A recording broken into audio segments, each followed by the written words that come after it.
In this video, I'm going to show you how to do the parallel operation using a scientific calculator.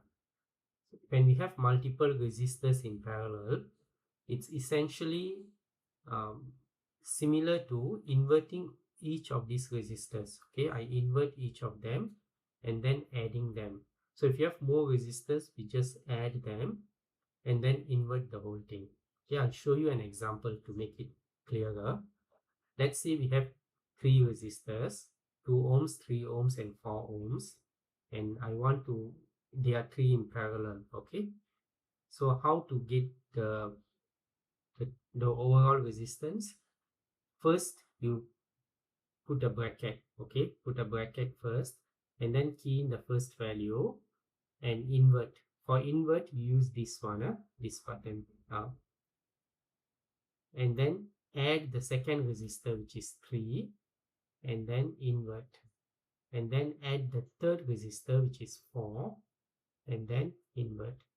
Okay, if there are more resistors, just keep adding, and once you are done, close the bracket and invert it again. So that's how we do it. Invert each resistor and invert the whole thing.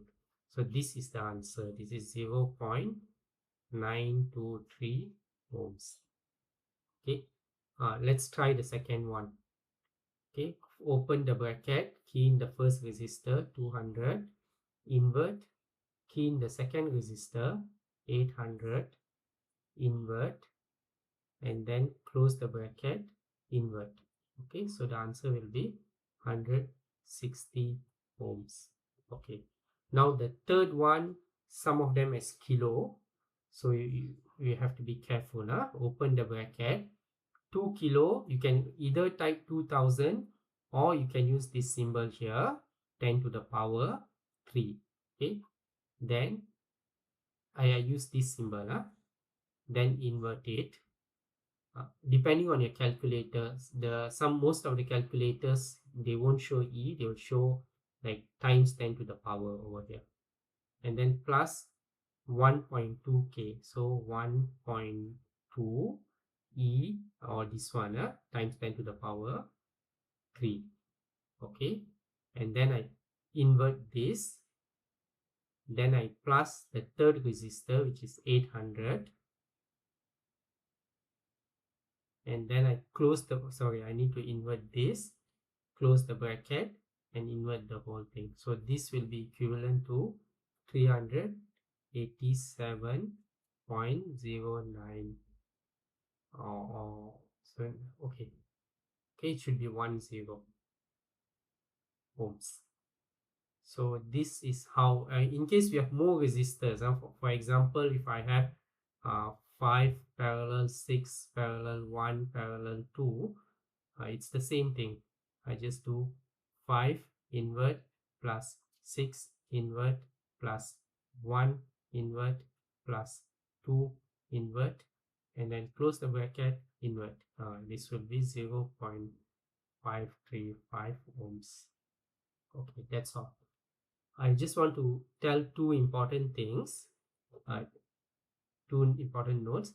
For inversion, try to use this button. Okay, there's most of your calculators will have a button something like this. Try to use this rather than the other way you can do, which is much longer, is you can do power, like X power, and then you press negative and then press 1. So this is much longer, so use this is faster. Similarly, for this one is for not inversion, times 10 to the power. For this, use this button, okay, most of the calculators will have this, or some older calculators have symbol E. Use this rather than multiply and then you put 1, then you put 0, then you put the power button, the power. This is too many clicks, so this is faster. Yeah, that's all. Thank you.